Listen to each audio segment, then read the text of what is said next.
Zamislite da se prijavite na video igricu i pronađete ljubav života. Vladislav Perge iz Smedereva, zaljubljenik u igre od detinjstva, nije ni slutio da će ga upravo ta strast odvesti prvo do svetske karijere, a zatim i do braka u Šangaju. Sve je počelo sa lokalnim gejmerskim sajtovima i radijskim emisijama u Srbiji, a onda je stigao poziv iz CCP Games sa Islanda, posao iz snova. Ipak Vladislav bira Šangaj, gde se tada razvijala igra Dust 514. Ubrzo prilagođava se kineskom načinu života, ogromnom gradu, plaćanju bez keša, digitalnom ritmu svakodnevice, ali ono što nije očekivao jeste ljubav.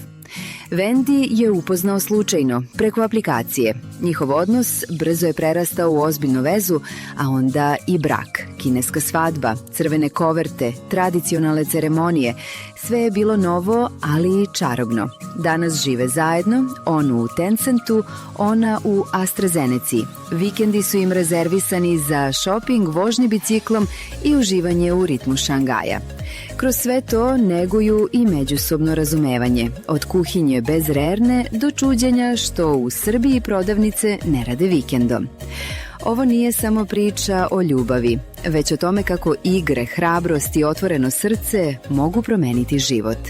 Vladislav i Wendy su dokaz da prava veza ne poznaje granice, ni jezičke, ni kulturne, ni fizičke.